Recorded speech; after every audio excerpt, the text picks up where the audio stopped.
Bonjour, je suis Cédric Watine d'Outils du Manager, le podcast en français qui fait de vous un meilleur manager. Loin de la théorie, nous vous apportons des conseils pratiques chaque semaine pour améliorer vraiment votre management. Sachez que désormais, vous pouvez télécharger sur notre site une version écrite de ce podcast. Je vous en dirai plus en fin d'épisode. Pour l'instant, je vous laisse écouter l'épisode du jour.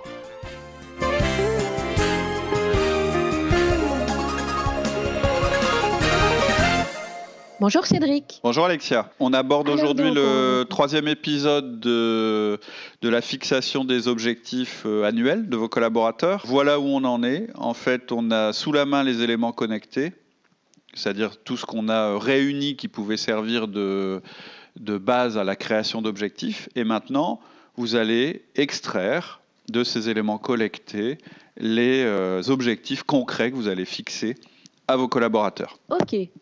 Alors pour ça, tu as 3 règles que tu voulais, les règles de base que tu voulais nous présenter. Oui, donc je vais peut-être vous les citer avant qu'on rentre dans le détail. La première règle, ce sera 3 objectifs maximum. La deuxième règle, ce sera chaque objectif est limité dans le temps. Et la troisième règle, ce sera chaque objectif est mesurable à travers des indicateurs. D'accord. Donc ta première règle, 3 objectifs maximum. Oui, et je dis bien, c'est un maximum. Idéalement, si on pouvait, ce serait un objectif seulement.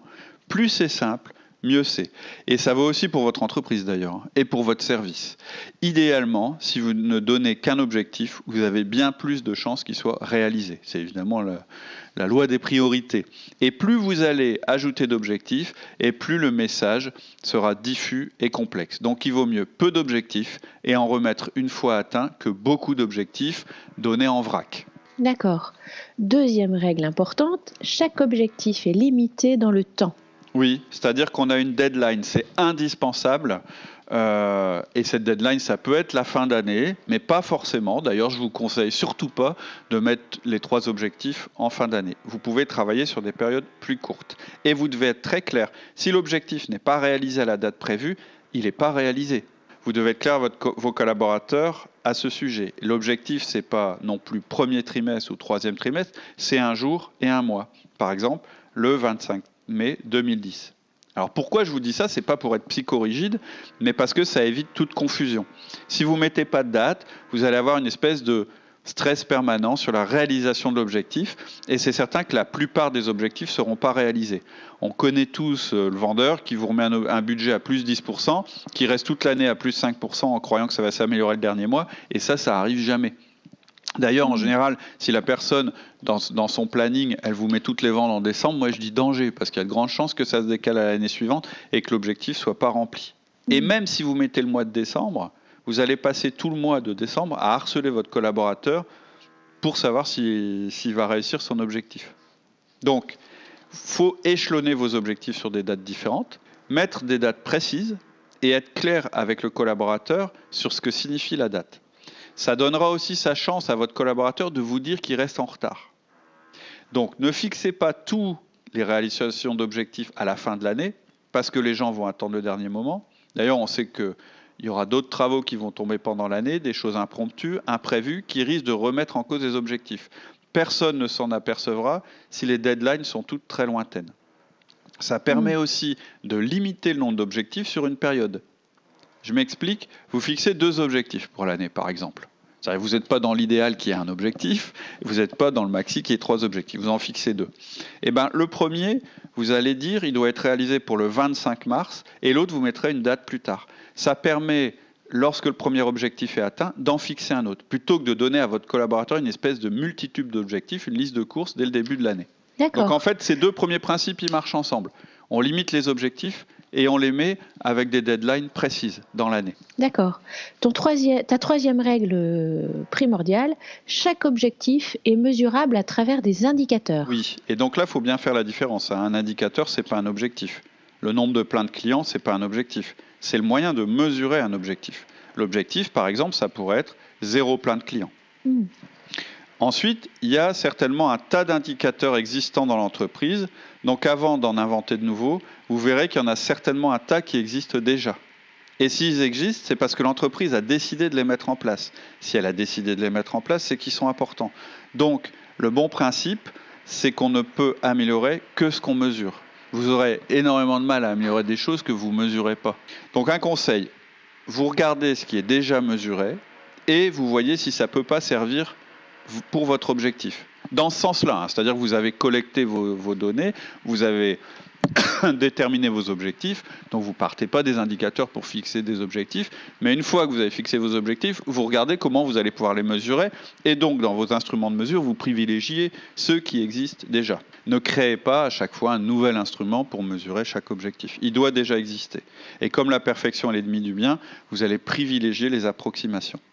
Et quelquefois, vous allez devoir prendre 2 indicateurs pour cerner un objectif. Par exemple, si l'objectif c'est d'augmenter le service client sans augmenter les stocks, il y aura 2 indicateurs, le taux de service et la valeur des stocks. D'accord. Donc là, tu nous as présenté les 3 règles de base vraiment indispensables à respecter. Tout à fait. Et tu avais maintenant 5 recommandations à nous faire pour la création des objectifs. Oui, ensuite, ça c'est plutôt des conseils. Donc il y a 5 recommandations. La première, c'est de dire que les meilleurs indicateurs, ce sont des nombres. Le deuxième, c'est de vous dire que 0, c'est un nombre et c'est un nombre des plus puissants. Je détaillerai tout à l'heure. Troisième recommandation, touchez la performance et fêtez-la. Quatrième recommandation, limitez le nombre d'objectifs, mais soyez très ambitieux sur les objectifs. Et cinquième recommandation, n'hésitez pas à réévaluer.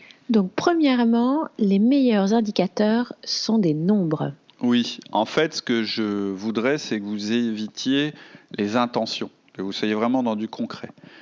C'est-à-dire que si vous dites réduire, améliorer et augmenter, sont des verbes intéressants, mais ils sont imprécis et ils ne veulent pas dire grand-chose.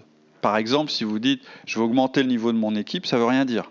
Ce qui veut dire quelque chose, c'est « mon objectif, c'est 0 plainte au 27 octobre ». Ça, c'est un objectif. Pourquoi ? Parce qu'il est mesurable et il est limité, il a une deadline, il est limité dans le temps. Donc essayez toujours de rattacher vos objectifs à des nombres, à des chiffres. Vous devez traduire vos intentions en chiffres. Ainsi, vous allez éviter la confusion. Par exemple, si vous voulez que vos tableaux financiers sortent plus tôt, vous allez dire à votre comptable, cette année, vous n'allez pas lui dire, cette année, il faut que les tableaux sortent plus vite. Ou peut-être vous allez lui dire ça en préalable, mais assez rapidement derrière, vous lui direz, j'ai besoin des tableaux le 10 du mois, dont votre objectif, c'est de me sortir 10 tableaux mensuels avant le 10 du mois, sur un total de 12, parce que je sais que ce ne sera pas possible en janvier, en août, d'être dans les temps. D'accord. Vous avez un objectif qualitatif en tête, vous allez tout de suite chercher à le traduire en mesures chiffrées. La qualité, ça se mesure. Par exemple, si vous voulez améliorer votre accueil client, vous allez mettre en place un questionnaire avec une seule question. Est-ce que vous êtes satisfait de l'accueil ? Oui, non. Ou bien vous allez compter le nombre de mails et de plaintes de satisfaction. Si jamais ça vous paraît trop lourd, trop compliqué ou coûteux à mesurer, ça veut dire que votre objectif, en fait, il n'est pas important. Donc vous éliminez cet objectif. C'est pas bon. Si vous n'êtes pas capable de le mesurer, c'est pas la peine. Donc vous allez devoir trouver. Alors attention, je répète, c'est pas le chiffre qui est motivant, c'est l'intention qu'il y a derrière. Mais pour pouvoir réaliser l'intention, il faut être précis sur les chiffres. D'accord. Deuxième recommandation, 0 est un nombre puissant. Oui, si vous cherchez à réduire quelque chose, vous allez viser plutôt de l'éliminer complètement plutôt que de le réduire. Au lieu de dire on va passer de 100 reliquats à 25, vous allez essayer de trouver un moyen de dire on va éradiquer complètement les reliquats. C'est beaucoup plus puissant, c'est beaucoup plus motivant. C'est bien plus puissant de dire on atteindra 0 défaut que de dire on va passer de 150 défauts à 75. Et des fois, va falloir que vous fassiez preuve d'imagination. Par exemple, on sait qu'on ne peut pas réduire à 0 nos produits non disponibles. Ça voudrait dire qu'il faut qu'on multiplie notre stock par 2. C'est impossible à financer. Et pourtant, on aimerait bien quand même qu'il y ait le chiffre 0 dans nos objectifs. Donc qu'est-ce qu'on va faire ? On va choisir de réduire à 0 les ruptures sur les produits de la famille A, chez les clients Z. Pourquoi ? Parce que c'est les plus importants. Et là, on a un objectif 0 beaucoup plus motivant. Et en plus, on passe un message à nos équipes qui est c'est le produit A et les clients Z qui sont les plus importants pour cette année. Et donc, le message, il est beaucoup plus fort. Ah oui, pas mal. Troisièmement, tu vas nous parler du principe de toucher la performance. C'est un autre principe très puissant, surtout couplé au précédent, qui est toucher le 0. C'est-à-dire que l'objectif à atteindre, il est à atteindre le plus souvent possible. Ça rejoint le point précédent et ça introduit le point suivant. Il faut que vous soyez radicaux dans votre fixation d'objectifs. Quand vous allez annoncer 0 erreur comme objectif, tout le monde va vous regarder avec des yeux ronds en disant « mais attends, c'est pas possible ». Donc vous allez leur dire « je suis persuadé qu'on peut le faire au moins une fois ». Pas toute l'année, ok, mais au moins une fois, pendant un mois ou pendant une semaine. Donc au lieu de fixer comme objectif à l'année, par exemple, 0 plainte, vous allez mesurer les plaintes chaque semaine, ou chaque mois, ou chaque jour, et à chaque fois que vous aurez 0 sur la période que vous avez déterminée, vous allez fêter ça. Ce sera un moyen de leur dire, vous l'avez fait une fois, donc vous pouvez le refaire. Et là, vous comprenez bien le lien entre chiffres et émotions. Sans chiffres, vous n'avez pas de mesure. Mais sans émotion, vous n'avez pas de motivation pour l'objectif. C'est pour ça que je dis, les chiffres, ils doivent être motivants. Vous devez les faire parler. C'est-à-dire qu'à travers les chiffres, on doit ressentir le sens qu'il y a dans ce qu'on est en train de faire. Comme j'ai dit, ce qui est important, c'est que vous puissiez de temps en temps prouver que quelque chose qui paraissait impossible est à nouveau possible. Et vous voyez qu'en fait, cette histoire de dire au moins il faut qu'on puisse le faire de temps en temps, ça vous permettra ensuite de dire si c'est possible de temps en temps, ça veut dire que c'est possible tout le temps et qu'on peut l'étendre à d'autres choses. D'accord. Je vais vous donner un exemple. Dans l'entreprise que je dirige, on s'est piégé. En fait, on s'est piégé en demandant un chiffre d'affaires pour l'année. Et au milieu de l'année, on s'est rendu compte qu'en fait, on était très en retard. Pour différentes raisons, que je ne vais pas détailler. Mais bref, moi, je me suis dit, là, on ne fera pas le chiffre. Et donc, on a supprimé l'objectif de chiffre d'affaires et on l'a transformé en nombre de machines à vendre. C'était beaucoup plus parlant pour les gens, je m'en suis rendu compte, qu'un chiffre. Mais c'est un chiffre quand même. Il faut signer 4 machines par mois, ce qui est énorme dans notre industrie. Ou qui était énorme à l'époque, aujourd'hui, c'est plutôt régulier chez nous. Donc, en fait, cet objectif de 4 machines par mois, on ne l'a pas fait tous les mois. Mais à chaque mois où on l'a fait, on a pu se réjouir et se dire, mais en fait, donc c'est possible. Et donc, ça a été déclencheur d'une grande motivation pour les personnes. Et pourtant, c'est un chiffre. Mais c'est un chiffre qui leur parle. D'accord. Alors, ton 4e point, que tu avais évoqué un petit peu aussi dans les principes de base, limiter le nombre d'objectifs. Oui, je l'ai remis et je l'ai fait exprès. En fait, c'est un principe fondamental. Concentrez-vous sur très peu d'objectifs très ambitieux plutôt que sur beaucoup d'objectifs moyens. Moins vous aurez d'objectifs, plus vous mettrez de moyens pour les mesurer et les analyser. Et ça vous oblige à être vraiment aligné avec les priorités de l'entreprise. Ça rejoint d'ailleurs un petit peu ce que j'ai dit sur le podcast, dans le podcast sur la délégation. Il y aura toujours trop de travail pour vos possibilités. Le plus dur, donc, c'est de choisir ce qu'on ne va pas faire. Et c'est pareil sur les objectifs. À chaque fois que vous allez fixer un objectif, vous allez dire non à d'autres objectifs potentiels. Rien n'est jamais parfait dans l'entreprise. Et donc, ce qui compte, c'est ce que vous devez perfectionner le plus. Et dans le cas extraordinaire où les objectifs seront remplis et réalisés plus rapidement que prévu, rien ne vous empêchera d'en fixer d'autres plus ambitieux pour la période qui vient. Et je pense que votre collaborateur, il vous en redemandera. Par contre, si vous lui mettez une espèce de liste de courses, d'abord, ça risque de le démotiver, mais en plus, il risque de faire du picking dans cette liste en disant, il y a 10 objectifs, je vais essayer d'en faire au moins 5. Mais ce n'est pas ce que vous voulez. C'est lesquels les 3 que vous voulez qu'ils réalisent dans cette liste. Donc, il faut que vous soyez drastique. Et du coup, ça vous permet de viser l'excellence dans les objectifs, d'emmener vos collaborateurs dans des terres inconnues rien qu'une fois. C'est aussi pour ça que je vous ai dit, toucher la performance de temps en temps, ça permet de se dire, si elle est possible de temps en temps, elle est peut-être possible tout le temps. Et donc, ça vous permet d'aller sur d'autres territoires que vous n'aviez peut-être pas forcément prévus initialement. D'accord. D'ailleurs, ton dernier point, c'est de réadapter nos objectifs. Ouais. Si jamais des événements impromptus ou peut-être une erreur d'évaluation fait que l'année, en fait, finalement, elle se passe différemment de ce qui est prévu, qu'est-ce qu'il faut faire ? Il faut réévaluer vos objectifs. Et plus vos objectifs seront mesurables et limités dans le temps, plus ça sera facile de les faire évoluer pendant l'année si les circonstances le nécessitent. Plus vous serez précis au départ, plus vous pourrez vous permettre d'être flexible par la suite. C'est un faux de raisonnement de vous dire « je vais être flou au début » et puis finalement je vais affiner au fur et à mesure que j'avance. C'est l'inverse. Soyez précis au début, mais soyez à l'affût.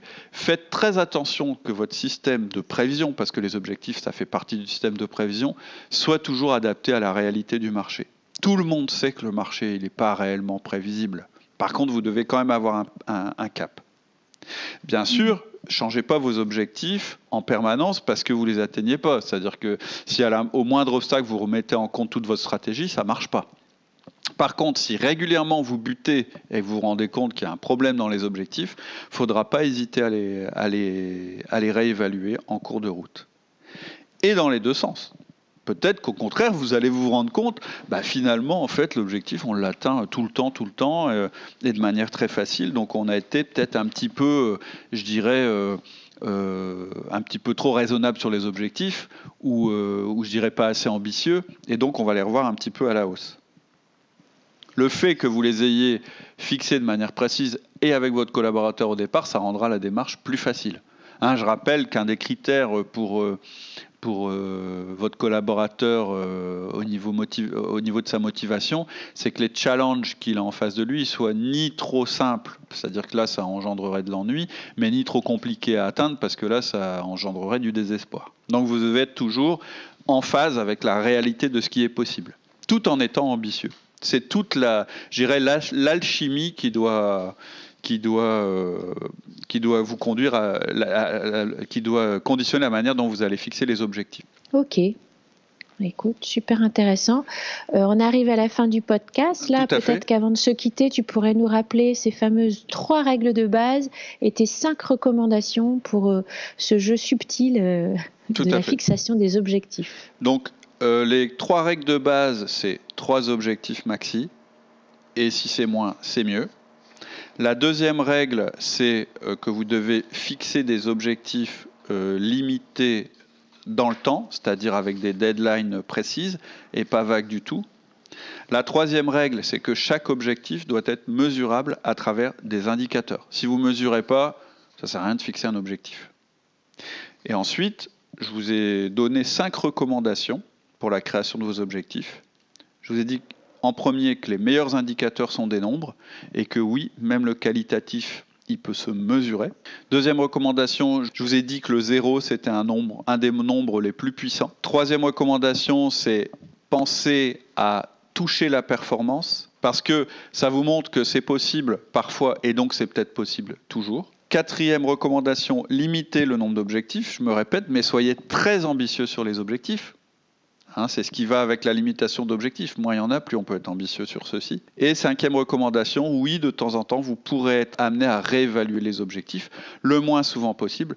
Mais le pire que vous puissiez faire, c'est vous aveugler et continuer avec des objectifs dont vous savez pertinemment qu'ils ne sont pas tenables en croyant que ça va motiver les gens. Ça marche pas comme ça. Voilà. Okay. Bon, je suis à votre disposition par mail ou sur le site. Si jamais vous avez des questions sur la fixation d'objectifs, on peut en discuter à travers les mails ou à travers le site.